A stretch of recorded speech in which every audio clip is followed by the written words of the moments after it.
영적인 흐름을 타면 영적인 역전이 일어나게 되어집니다. 이제 영적 흐름 속에서 서밋의 응답을 받게 되어 있습니다. 이것이 일시적인지 또 항구적인지 그거는 이제 우리가 이 언약을 붙잡고 끊임없이 일심지속해서 걸어가면 되는 것이고요. 반드시 이 영적 흐름의 역전 현상을 가져오게 되고 결국 영적인 서밋 응답 속에 들어가게 되어집니다. 좀 지나간 얘기입니다만은요. 브라질의 어떤 선교사님 집에 강도가 들어왔어요. 낮에 강도가 들어왔어요. 참고로 깜짝 놀랄 만한 일이 아니에요. 그냥 소매치기, 우리나라의 소매치기 정도의 빈번한 것이라고 생각하면 됩니다. 많이 죽기도 합니다. 강도가 들어왔는데 돈을 내라는 거예요. 근데 선교사님 집에 무슨 돈이 있어요? 그래가지고 이제 3명이 들어와서 그냥 뒤지는 거예요. 압수수색하는 것만큼 쫙 뒤지는 거예요. 근데 강도들도 조가 있잖아요, 조가. 왜? 뒤지는 조, 망보는 조, 인질을 잡는 조. 근데 인질로 이제 딸이 잡힌 거예요. 근데 그 딸이, 선교사님 딸이 그 가운데 조근조근 예수 그리스도 복음을 증거했어요.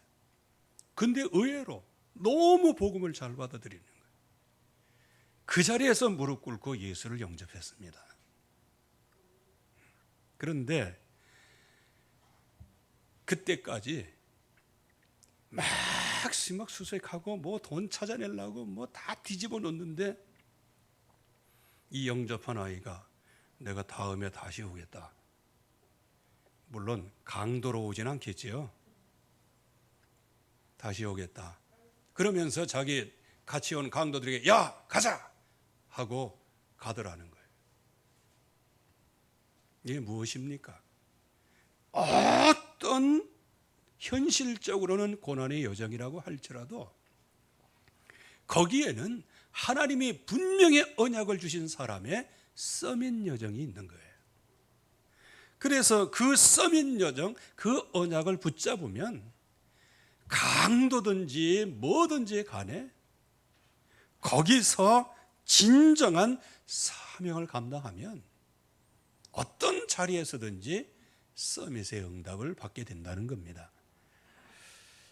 자, 그러면 이 서밋의 응답을 받기 위해서는 우리가 크게 결심할 것, 결단할 것, 도전할 것이 있는 거예요. 결심은 왜 합니까? 일상적인 마음을 가지고는 집중이 안 되니까. 그래서 마음을 집중하는 거예요. 그런데 이 마음을 집중을 해도 그게 또 잘 됩니까? 그래서 주변에 집중하지 못하게 하는 모든 것들을 전부 다 잘라내는 결단을 해야 되는 거예요. 그런데 이 결단, 늘 결심하고 결단하지만 이게 그렇게 수월하게 될 수 있나요? 그래서 그 일을 놓고 끊임없이 도전을 하는 겁니다. 그게 바로 우리의 영적인 흐름이에요. 또 우리가 응답을 받아야 될 여정이지요. 그래서 제일 먼저 우리가 꼭 붙잡아야 될 게 뭐냐? 서밋의 응답을 받기 위하여 이게 바탕이 되어야 되는데 그게 바로 언약적인 결심이라는 거예요. 그래서 여러분들이 결심하면 되는 겁니다. 그 결심이 부정적인 결심이면 부정적인 열매, 그 결심이 언약적 결심이면 언약의 열매, 이게 반드시 나오게 되어 있습니다. 자, 언약적 결심을 위해서는 목표가 있어야 돼요. 아무것도 모르고 방향도 모르고 헛발질하거나 헛주먹을 나리면 아무 유익 없이 나만 지쳐 쓰러지게 되어 있어요. 그래서 금년에 우리의 응답의 목표가 뭔지를 알고 결심을 해야 돼요. 시공간을 초월하는 보좌의 능력으로 237 치유 영적 서밋의 빈 곳으로 이제 우리가 찾아가서 그 빈 곳을 찾아내서 응답을 받는 것이단 말이에요. 자, 그러기 위해서는 하나님께서 우리에게 영적인 파수꾼의 응답을 주셨고요, 영적인 의사의 직분을 주셨고, 영적 서밋으로 하나님께서 우리에게 응답을 주시겠다라고 말씀하셨기에 우리에게는 그 응답이 우리의 목표가 되어야 되는 거예요. 그래서 목표가 있는 사람이 마음속에 결심을 하게 되어지는 거예요. 이제 이 결심을 하면 이제 보여지는 게 있죠. 뭐가 보여질까요? 현실적인 거, 또 눈에 보이는 거, 이제 생각이 바뀌게 되어지는 것이죠. 그러므로 시대를 분별할 수 있어요. 그래서 이 시대가 어떤 시대인지를 잘 분별해야 되는데, 한마디로 얘기하면 복음이 끊어진 시대예요. 여러분들 이 심각성을 잘 알고 있어야 합니다. 복음이 없는 사람이 정치를 하면요, 그건 불신앙의 정치, 그 배경에 마귀가 기뻐하는 정치를 하게 되는 거예요. 그런 가운데 하나님의 백성이 있을지라도 이 시대 분별을 못하면 당론을 따라가고 사람 따라가고 표심 따라가고 다수주의 따라가고 편리주의 따라가고, 그래서 하나님의 말씀보다 세상 말을 더 잘 듣는 거예요. 그러니까 그 현장을 완전히 복음으로 시대를 분별해서 거기에서 그 시대의 흐름을 바꿔야 될 사람들이 도리어 복음 없는 시대를 앞당기고 있더라는 거예요. 그래서 결국은 성읍은 나라라고 볼 수도 있고, 교회로 보면 교회라고 볼 수도 있는 것이죠. 어쨌든 간에 나라가 망하는 거예요. 장정들이 뭘까요? 나라로 얘기하면 엘리트들이 다 망하는 거예요. 그러니까 청소년들이 다 망하는 거예요. 그러니까 후대가 배에서 찢겨 죽인다. 이 말은 도리어 무슨 얘기입니까? 불임 시대가 오는 거예요. 그래서 요즘에 보세요. 우리나라가 지금 출산율이 0.9래요. 0.9. 지금 소원의 인구가 지금 줄어들고 있는 거예요. 여러분들 이럴 때 성령의 말하시는 말씀을 들을지어다, 이럴 때 뭐예요? 창세기 1장 28절 언약을 굳게 붙잡는 거예요. 생육하라. 그 생육하라 그 단어가 원래 뜻은 다산하라 그 얘기예요. 이거 못 알아듣는 모양이네.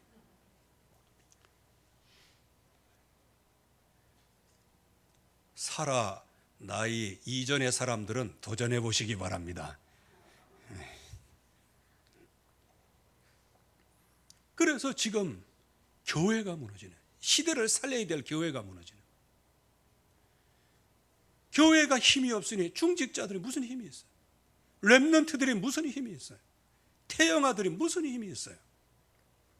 이게 바로 이 시대를 향한 하나님의 경고란 말이죠.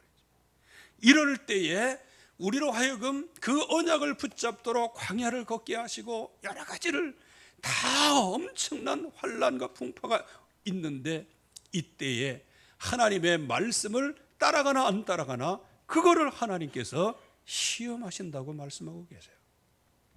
그래서 이 시대를 분별하면서 하나님의 언약을 따라가기를 주의 이름으로 축원합니다. 이럴 때 보좌의 응답이 오게 되어지는데, 어떤 응답이에요? 영적인 파수꾼의 응답이 오게 되어지는 것이죠. 그래서 우리가 영적인 파수꾼의 그 음성을 우리가 듣고 뭘 해야 된다? 언약적인 결심을 해야 된다는 거예요. 하나님께서는 사실적으로 우리에게 어떻게 말씀하세요? 내 입의 말을 듣고, 이 말은 무엇일까요? 저와 여러분들에게 하나님께서 친히 말씀하신다는 거예요. 아유, 이거 뭐 목사님한테 내 말씀 주는 거지. 아유, 그래도 뭐 교회 다닌 지 30년 정도 지나야 뭐 말씀을 주시겠지. 나와 같이 뭐 초짜에게 무슨 말씀을 주시겠냐. 아주 참 어디서 배웠는지 그렇게 잘 배웠어요. 그게 아주 믿음이 됐어요. 여러분들, 다른 방향의 믿음을 말씀을 드릴 테니까 여러분들이 언약을 잘 붙잡으세요.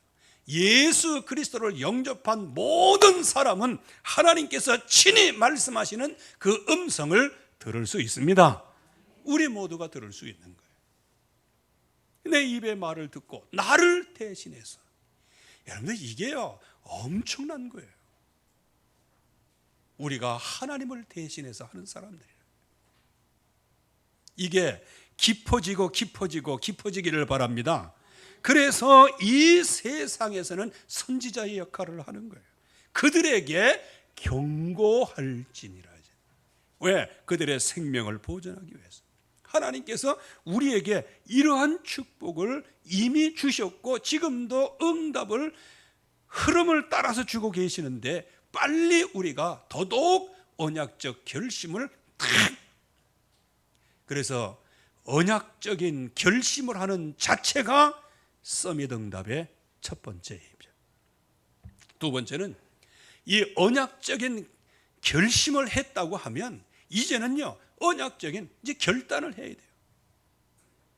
그래서 우리가 찬송할 때 그런 찬송 많지요. 내 힘과 결심 약하여 늘 넘어지기 쉬우니. 넘어진다는 얘기는 뭘까요? 돌부리에 채여 넘어지는 게 아니에요. 결심을 해서 딱 나가야 되는데 그 결심을 이제 흔들려서 그 결심에서 무너진다는 것이지 인생에 무너진다는 것은 아니에요. 그래서 이 내 결심이 자꾸 여러 가지 다른 복잡한 통신망을 갖고 있어 가지고요. 크게 얘기하면 육신적인 통신망에 아직도 들어있어 가지고 세상적인 거, 이게 나에게 자꾸 영향을 끼친단 말이에요. 거기다가 이제 영적 통신망, 예수는 그리스도, 그 언약이 있고 그 이름으로 무엇이든지 할 수 있는데, 이게 이제 채널이 두 군데로 오는 거예요. 그래서 이게 복잡해지고 단단해지고, 응답이 있는 것 같은데 보면 뻥이고, 뻥인 것 같은데 또 뭔가 있고, 이게 헷갈리는 인생을 이제 살게 되어지죠. 그래서 우리는 결심을 할 때 하나님께서는 은혜를 베풀어 주시는데, 그러나 늘 우리의 결심이 약해질 수 있기에 이제는 주변의 것을 다 끊어내야 되는 거예요. 그게 바로 영적인 통신망을 갖추는 겁니다. 사도 바울이 어떤 사람이었어요? 예수 그리스도의 원수된 사람이었어요. 예수 그리스도의 이름을 증거하는 제자들을 다 잡아다가 법정에 세워서 다 멸망시키려고 했어요. 그러나 하나님께서는 그 사울을 그냥 버려두지 않죠. 큰 빛이 나를 둘러비치매. 이게 뭐예요? 이게 하나님께서 지금 역사하시는 거예요. 주여 니시오니까 나는 내가 핍박하는 나사렛 예수라. 한마디로 얘기하면 보좌의 능력으로 지금 시공간을 초월하는 응답이 지금 사울에게 오는 거예요. 여러분들, 우리가 불신앙할 때도요 이런 음성이 있다는 것을 여러분들이 아시기를 축원합니다. 아니, 원수 같은 사람에게도 이렇게 말씀을 하시는데 하나님의 백성에게도 동일한 상황 가운데서 계속 말씀을 하시는 거예요. 그러면서 여기에서 사울이 엎드려져서 정말로 기도와 말씀 가운데 이제 음성을 듣게 되어집니다. 내가 해야 할 모든 것을 가르쳐 줄 자가 있다. 영적 통신망, 예수는 그리스도입니다. 그래서 그 예수가 그리스도 되신 그 언약을 사울이라는 청년이 확실하게 받았어요. 그래서 그때부터는 뭐 하기를 시작해요? 언약적인 결단을 시작하는 거죠. 이때 주님이 주신 말씀이 있어요. 그 말씀을 내 인생의 영적 개념으로 삼는 거예요. 주의 택한 그릇이다. 그래서 이방인과 임금들과 이스라엘 자손들에게 복음을 전하기 위한 택한 나의 그릇이다. 이것이 주의 음성으로 들려지게 되어지죠. 그리고 예수 그리스도의 이름을 증거하는 그 여정이 어떤 여정임을 말씀을 하시죠. 그가 내 이름을 위하여 얼마나 고난을 받아야 될지 내가 그에게 보이리라.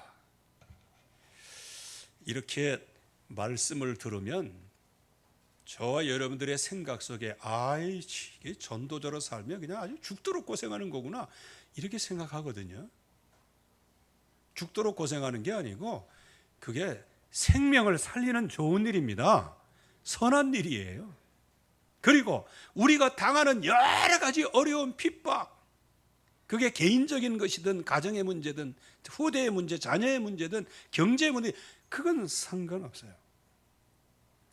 그런 가운데서 그것을 초월하고 예수 그리스도의 이름으로 모든 것을 초월할 수 있는, 그리고 그런 어려운 문제가 나의 무거운 짐이 될 때 수고하고 무거운 짐진 자라 다 내게로 오라, 내가 너를 쉬게 하리라. 나의 멍에를 메라. 나의 멍에는 가볍고 쉬움이니라. 그래서 예수 그리스도의 이름으로 당하는, 얼마나 핍박을 당해야 될지 그에게 보이라고 말씀하신 그 언약의 말씀은 슬퍼할 말씀이 아니고 기뻐하고 즐거워해야 할 말씀입니다. 왜? 주님이 대신 져주시는 가벼운 멍이에요. 쉬운 멍이에요. 여러분들, 이 땅에서 최고의 쉬운 길이 뭐냐? 예수 그리스도의 이름을 믿고 인생을 살아가는 거예요. 그 이름을 부르면서 현장에서 많은 박해, 여러 가지 쓸데없는 그런 공격들을 받을 수 있지만, 그러나 기뻐하고 즐거울 일이에요. 왜? 하늘의 상이 크고 하늘의 상 이전에 주님이 내 무거운 짐을 대신 지시는 것. 그렇다면 그 말씀을 보면 주님이 나와 함께 일하는 축복을 우리에게 주시는 거 아니겠어요? 하나님이 나와 24시간 동안 풀 가동해서 나의 여정을 이끌어 주신다는 거예요. 이럴 때 이 개념, 택한 그릇, 고난의 증인, 이게 개념으로 딱 들어오면 이때부터 영적인 누림이 시작이 됩니다. 여기에 영적인 누림은 물론 평안한 거예요, 그리스도 안에서. 그런데 좋은 일이 오기 때문에 편안한 것도 평안이지만, 왜? 그것도 응답이니까. 최고의 악조건 속에서도 그 마음에 평강이 임하게 됩니다. 이게 그리스도 안에서의 평강이에요. 어느 정도 바울은 영적으로 누렸습니까? 전도자를 박해를 하기를 시작해요. 여러분들, 어느 정도 박해합니까? 아직 그냥 전도자 살해 동맹을 맺을 만큼, 그리고 아무것도 아닌 걸 가지고 대제사장, 거기에 장로들, 거기에 최고 엘리트들까지 다 합세해서 바울을 고발을 해요. 이런 핍박 중에도 이 바울은 뭐를 누리고 있어요? 의를 위하여 살고자 하는 자는 핍박을 받으리라. 의를 위하여 핍박을 받는 자는 복이 있나니 하늘의 상이 크다 그랬어요. 그러므로 내 이름 때문에 너희를 욕하고 거스려서 악한 말을 할 때는 기뻐하고 즐거워하라. 선지자들도 이같이 박해를 받았다. 예수 그리스도 이름을 증거하는 데는 여러 가지 어려움 따라와요. 그러나 우리의 어려움은 주님께서 지시는 어려움이시고, 불신자의 수고하고 무거운 짐은 져줄 자가 없어요. 그래서 불신자들이 이 인생 여정을 살아가는데 수고하고 무거운 짐을 지고 가는데 마치 솜을 지고 가는 것과 같아서, 비가 오면 비가 스며들고 바람 불면 지고 가기 어렵고 물에 빠지면 물로 흥건해서 그 짐을 지고 일어날 힘도 없는 게 그게 불신자예요. 당장은 뭐 커피 몇만 원짜리 마시고 밥 몇만 원짜리 먹고 뭐 그 참 부자들은 배설물을 좋아해. 뭐 루이비통 뭐 이랬는데 뭐 그거는 이제 제가 이렇게 그냥 그렇게 패러디한 거니까 너무 또 가지고 계신 거 찢어버리지 마세요. 왜? 세상은 똥을 좋아하느니라. 배설물을 좋아하기 때문에 그런 거예요. 그래도 그거는 하나씩은 좀 있어야 되죠. 그래도 뭐 꼭 있어야 할 필요는 없는데, 왜? 하도 육신적으로 자꾸 평가를 하니까 야 나도 있어. 근데 이거 아무것도 아니야. 그래가지고 그들이 소중하게 여기는 거를 그냥 그 앞에서 팽개쳐 보세요. 아니 뭐 그대로 하진 마시고요. 어쨌든 간에 모든 사람들이 총동원돼서 고발을 하는 거예요. 그러나 바울은 여기에서 깨닫게 됩니다. 영적인 누림을 깨닫게 되는 거예요. 로마서 8장 18절 말씀에 현재의 고난은 장차 우리에게 나타날 영광과 비교할 수 없도다. 이거를 알았어요. 그래서 저와 여러분들이 언약적인 결단, 이 바울의 이 결단을 통하여서 끊임없는 이제 현장에 언약적인 도전이 일어나게 되어지죠.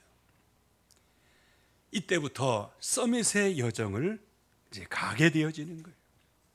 택한 그릇과 고난의 여정이에요. 그러나 주님께서 가볍게 하시고 쉬운 멍에를 지어주시기 때문에 우리가 예수 그리스도의 이름으로 나아갈 때 믿음으로 확신하고 정말로 갱신의 시간표를 삼으면 되는 거예요.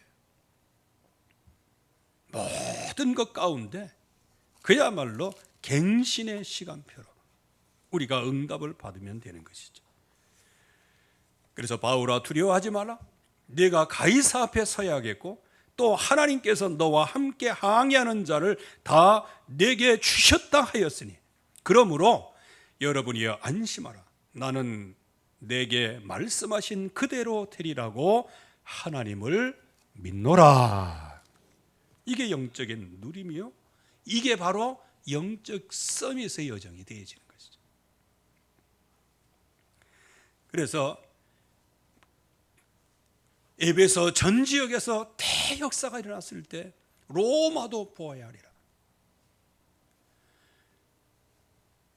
그렇게 해서 예루살렘까지 올라왔는데 너무 핍박이 심해요. 네가 예루살렘에서 증거한 것처럼 로마에서도 증거해야 하리라. 그러면서 가장 어려울 때 하나님께서 뭐라고 말씀하세요? 가이사 앞에 서야 하리라. 그리고요 28장 그 14절로 넘어가면은 로마로 가니라. 참 보세요. 16절 말씀에는 우리가 로마에 들어가니 벌써 하나님께서 서밋의 여정으로 완벽하게 인도하시는 거예요. 그래서 벨릭스도 만나게 하시고 베스도도 만나게 하시고 아그리빠 왕도 만나게 하시고, 그리고 이제는 줄리어스 시저 가이사 앞에 이제 가게 되어지는 것이죠. 빨리 우리는 이 도전을 시작을 해요. 이 도전 속에는 그 과정에 엄청난 핍박이 찾아오게 되어져요. 이럴 때 이것을 이겨낼 수 있는 자기 훈련에 도전을 해야 되는 것이죠. 하나님과 함께 일하는 일꾼이다. 여러분들이 임마누엘의 존재인 줄로 믿습니다. 우리가 이 사실에 대하여 자부심이 있어야 돼요. 여러분들 배부르면 평안하지 않아요? 가득 차 있기 때문에. 지갑이 든든해 보세요. 손자들이 막 잡고 나오면은 누구든지 오라 그렇게 얘기를 해요. 그래서 불신자들은 그런 얘기 하잖아요. 없는 집에 제삿날 많이 돌아오듯 한다면서. 풍성하면요 두려운 게 없어요. 그래서 우리가 늘 자부심, 우리 안에 충만한 은혜 속에 살아가게 되면요 부러운 게 별로 없어요.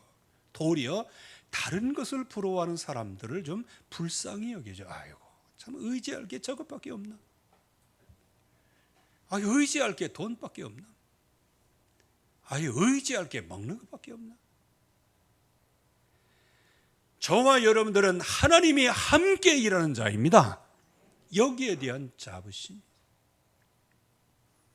그리고 자기는 이 직분에 엄중성이 있었어요. 그 말이 뭐냐? 자긍심이라는 거예요.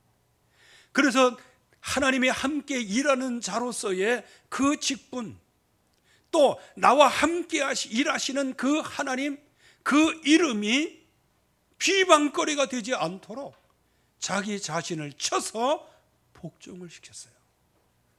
그게 자존심이에요. 그래서 어떤 현장에서든지 복음의 비방거리가 되지 않기 위하여 일꾼다운 처신을 하는 거예요. 여러분들, 내가 거룩한 모습을 보이기 위해서 그렇게 참는 게 아니에요. 나와 함께 일하는 그 하나님의 이름에, 그 명성에 누가 갈까 봐 나 자신을 쳐서 복종시키는 거예요. 그게 믿음이라는 겁니다. 그건 거룩한 삶, 그게 삶이다, 그렇게 살아야 된다, 그런 차원의 얘기가 아니고요. 정말로 주님이 나와 함께 일하시기 때문에 그 주님의 이름이 비방거리가 되지 않도록 나 자신을 관리하는 거예요. 이거는 율법하고 다른 겁니다. 이게 바로 자긍심이라는 거예요. 자긍심. 이럴 때 하나님께서 영적인 갱신의 기회를 주시는데 우리가 여기에 빨리 도전을 해야 되죠. 그래서 온 배가 다 파손되고, 그래서 모든 사람들이 그야말로 구원의 여망이 끊어지는 그런 현장에서도요 기도하고 있었어요. 여러분들이 어떤 현장에서든지 기도의 축복이 있기를 바랍니다.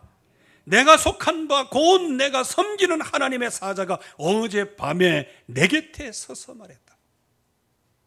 이미 응답을 받았습니다.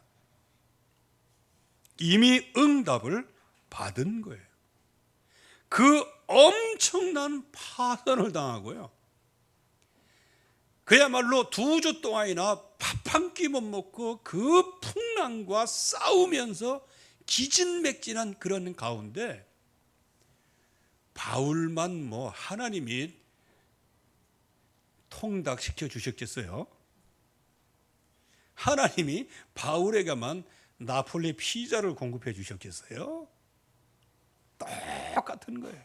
어쩌면 선장, 그리고 백부장, 선주, 거기에 있는 사람들보다 바울은 더 육신적으로 약해요. 왜? 이거 이전에 얼마나 굶고 춥고 배고프고 두드려 맞고 감옥에 들어가고 책제게 맞고 돌에 맞고, 그야말로 바울의 체력은 고갈된 상태예요. 거기다가 2주 동안 먹지도 못했다. 거기다가 배가 왕 롤링을 하고 그야말로 막 파손되는데, 그럼 바울의 육신은 온전하겠어요? 그러나 여러분들이여 안심하라 하면서 최고의 서밋의 응답을 받는 거예요. 어제 나에게 말씀하신 그대로 되리라고 나는 믿노라. 이게 바로 기도의 시간표요, 믿음과 확신의 갱신의 시간표요, 그리고 그게 바로 생명 살리는 시간표. 항해하는 모든 자를 내 손에 주셨다, 너에게 주셨다, 이런 응답을 받는 거예요. 그래서 우리가 언약적인 결심을 하고 그렇게 해도 우리의 모든 환경이 우리를 계속 쪼여와요. 그러다 보니까 결심이 약해질 수 있어요. 그래서 결단을 하는 거예요. 주변의 것을 끊어내고. 그러면서 아예 이제 언약으로 확실하게 집중 속에 들어가는데, 그게 뭐냐? 언약적인 도전이라는 거예요. 그래서 서밋의 여정, 그걸 통해서 나를 훈련하고, 그것을 통해서 내 영적인 갱신, 어떤 파선 가운데서도 어떤 핍박 가운데서도 오직 예수는 그리스도다, 이 통신망을 갖고 있는 거예요. 그럴 때 예수 그리스도의 이름에 안테나를 세워놨더니 하나님께서 뭐라고 말씀하세요? 바울아 두려워 말라, 내가 가이사 앞에 서야 하고 너와 함께 항해하는 자를 다 내게 주셨다. 그렇게 나에게 말씀하셨으니 여러분들이 안심해라, 나는 이 말씀 그대로 되리라고 나는 믿습니다. 이렇게 된 거예요. 그래서 우리는 이러한 사실적인 증인 앞에 언약적인 결단을 하기를 주의 이름으로 축원합니다. 이럴 때 흐름이 역전되는 거예요. 우리의 현실은 어떨까요? 27장 20절 말씀과 같이 여러 날 동안 해도 별도 보지 못하고 큰 풍랑이 그대로 있음에 구원의 여망마저도 사라졌다. 구원의 여망, 거기다가 마저도를 알아야 돼요. 이렇게 돼도 그래도 우리가 살겠지, 여기서 구원되겠지 라고 기대를 했는데, 그것마저도 이제 밀람 녹듯이 그냥 풍랑 앞에서 녹아버리고 마는 거예요. 여러분들, 언약의 여정, 서밋의 응답의 여정은 현실적으로 보면 고난의 여정이에요. 그런데 이 고난의 여정을 사실적으로 보세요. 하나님께서 그 고난 속에, 핍박 속에 그 멍에를 지시고 바울의 그 짐을 가볍게 하시잖아요. 그러니까 응답을 주시기도 하고 말씀을 주시기도 하시고. 이때에 서밋의 여정은 사실적으로는 서밋의 여정을 걷고 있는 거예요. 이때 고난의 여정, 이것 때문에 그냥 무너지고 염려하고 불신앙하면은 결국은 불신자와 똑같은 길을 걷게 되는 거예요. 흐름 역전을 못합니다. 이럴 때에 정말로 흐름을 바꾸는 여정의 포인트가 있어요. 그게 뭐냐? 두려워 말라, 내가 가이사 앞에 서야 하리라. 그리고 네게 속한 모든 사람들을 다 너에게 주었다, 이렇게 말씀하시죠.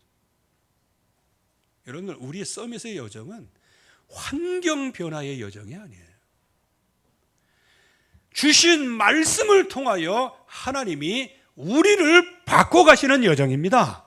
그래서 우리에게 그런 환경 속에서 예수 그리스도의 이름의 통신망을 가지고 그 이름으로 기도할 때 반드시 응답과 승리가 온다는 것이죠. 그러면 여기에 숨겨진 진실은 뭐예요? 바로 고난당하는 것처럼 보이고 역사가 일어나는 것처럼 보이지만, 그러나 하나님은 우리에게 여전히 서밋의 응답을 주시고 계신다, 이거예요. 오늘 여러분들 서밋의 응답 받고 계십니다. 서밋의 응답을 주실 것이 아니에요. 이미 주셨어요. 누구 안에서? 예수 그리스도의 이름으로, 예수 그리스도 안에서, 말씀 안에서 이미 우리에게 이거를 주셨어요. 이제 이거를 여러분들이 탈환해야 됩니다. 진지가 점령돼 버렸어요. 그러면 점령된 진지를 탈환을 해야 돼요. 탈환할 수 있는 유일한 길이 뭐냐? 하나님의 약속의 말씀을 수신할 수 있는 안테나예요. 그 수신용 안테나의 이름이 뭐다? 예수 그리스도다. 너희가 내 이름으로 무엇이든지 원하는 대로 구하라, 내가 시행하리라. 이 말이 뭔지를 알아야 돼요. 예수 그리스도의 안테나, 이걸 딱 세워서 하나님 앞에 예수 그리스도의 이름으로 전파를 쏘면 하나님께서 시행하신다고 말씀하셨습니다. 왜? 우리는 이 땅의 기지국이에요. 기지국. 누구의 기지국? 예수는 그리스도다, 이 기지국이에요. 베드로가 주는 그리스도시요 살아계신 하나님의 아들이시니이다 할 때, 바요나 시몬아 네가 복이 있도다, 이거 알게 하려는 하늘에 계신 내 아버지께서 알게 하셨다. 이 너는 반석이다, 즉 언약의 반석이에요. 거기에 내가 내 교회를 세우겠다. 저와 여러분들은 예수 그리스도 이름의 기지국인 줄로 믿습니다. 기지국은 안테나를 바로 세워야 돼요. 그렇기 때문에 음부의 권세가 너를 이기지 못하리라. 네가 땅에서 풀면 하늘에서도 풀리고 땅에서 매면 하늘에서도 매이는 천국 열쇠를 내게 주었다, 이렇게 말씀을 하시는 것이죠. 그래서 우리는 사실상 서밋의 응답을 받고 있는 거예요. 바울이 이렇게 그야말로 세상 말로 천신만고 끝에 이제 멜리데라고 하는 섬에 들어가게 되죠. 근데 거기 보세요. 비가 주룩주룩 내리고 밥 못 먹고 죽고 배고프고, 그럼에도 불구하고 거기에 그 토인들, 원주민들이 바울 일행을 잘 영접을 하는 거예요. 거기다가 추우니까 불 피워주고, 거기다가 이제 주변 사람들이 누구 손에 있어요? 바울의 손에 있잖아. 그러니까 그 불을 더 지피려고 그냥 이 한 단 가져다가 찍 넣는데, 뱀이 뜨거운 걸 견디지 못해갖고 그걸 넣는 거기에 바울의 손을 확 물어버린 거 아니겠어요? 뱀이 아니에요. 그건 독사예요, 독사. 그때 주변 사람들이 와, 저 사람이 어떻게 운이 좋아가지고 배 파손되는 데서는 살아남았지만 이제 정의가 살아있어서 저 사람 독사에 물려 죽는다. 아니, 여러분들 그게 세상의 사람들의 일반적인 생각들이에요. 그래서 여러분들이 위험한 일을 당했을 때 주변의 사람들이 저 사람 틀림없이 망해 이럴 때 여러분들이 승리할 수 있기를 주의 이름으로 축원합니다. 반드시 죽는다는 거예요. 그런데 이게 뭐 죽지도 않고 뭐 뻗지도 않고 쓰러지지도 않고 붙지도 않고, 그러니까 그 원주민들이 바울을 뭐라고 생각했어요? 신이라고 생각했어요. 신. 하나님께서는 가끔씩 저와 여러분들이 현장에 설 때 하나님과 같은 존재로 세우는 줄로 믿습니다. 그 응답을 받아야 되는 거예요.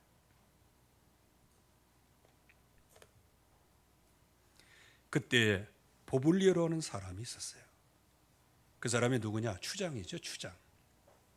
근데 그 불 피우고 이렇게 하는 그 근처에 토지가 있었고 거기에 농장이 있었던가 봐요. 그 농장으로 바울을 팀을 딱 또 초청을 해가지고요, 거기서 사흘 동안 친절하게 머물도록 만들었어요. 근데 바울이 어디 뭐 춥고 배고프다고 해가지고 밥 먹었다고 해서 그냥 있을 사람인가요? 이제 주변을 돌아본 거지요. 돌아봤더니 병든 자가 그렇게 많아. 그래서 포블리오 이 부친이 열병 들고 이질이 든 것을, 아유 진짜 그것 불신자 말로는 귀신같이 하는 거고요. 영적으로 얘기는 성령께서 보게 하시는 거예요. 뭘 보게 하세요? 구원을 받을 자가 이 섬에 있는가 없는가를 제일 먼저 보는 거예요. 그래서 그 보블리오라는 사람의 부친이 열병 들고 이질 들리고, 그렇게 해서 그 사람 찾아가서 거기에서 예수 그리스도의 이름으로 기도하고 안수하여서 낫게 했다. 여러분들 이거 단순히 이거 기도했다, 안수했다, 낫다 이것만 보면 안 돼요. 바울이 어떤 사람이에요? 지금 왜 파손됐어요? 지금 어디 가고 있어요? 로마의 황제 앞에 가서 이 복음을 전하겠다고 가는 거 아니에요. 그 방향성을 놓치지 않고 있어요. 그러니까 거기에서도 어쩌든 간에 틈이 있을 때에 그거를 보니 보블리오 부친이 이질 열병에 앓는 걸 알았고 그에게 복음을 전하고 기도하고 안수하니까 치유받은 거예요. 여러분들 이 정도 되면 보블리오 집에 복음이 임했다고 보면 되는 겁니다.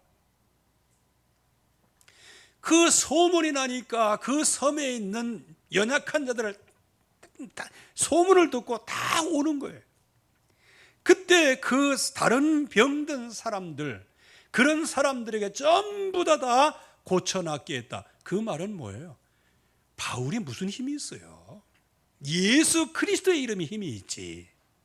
그분을 100% 믿는 게 바울이고, 그렇게 해서 예수 그리스도의 이름을 증거하고 그에게 예수 그리스도를 믿게 하고, 그리고 그 믿음의 증거로 치유되게 되고, 그래서 그 멜리디 섬 전체의 연약한 사람들을 통하여 하나님께서는 바울을 통하여 복음을 증거하게 하시는 거예요. 이렇게 배가 파손된 것처럼 보였고요. 멜리디 섬에서 약 석 달 동안을 그렇게 유리하고 또 아무 일 없이 진짜 축복 떠는 것으로 알았는데, 진실은 뭐였다? 바울에게 서밋의 응답을 주시는 시간표였다. 이거를 우리가 언약으로 붙잡아야 돼요. 그래서 결론은 무엇이에요? 아주 큰 예를 다해서 대접했어요. 떠날 때에는 우리의 쓸 것을 배에 실었더라. 얼마나 큰 축복을 받았던지. 저와 여러분들은 서밋의 응답입니다. 그래서 서밋의 응답을 위하여 결심하시고 결단하시고 언약적인 도전을 시작하시기를 주의 이름으로 축원합니다. 하나님의 은혜에 감사합니다. 오늘도 주의 말씀으로 충만케 역사하여 주시옵시고 하나님이 원하시고 기뻐하시는 일에 귀하게 쓰임바가 되게 하여 주시어서 서밋의 응답을 현장에서 누리게 하여 주시옵소서. 예수 그리스도의 이름으로 기도하옵나이다. 아멘.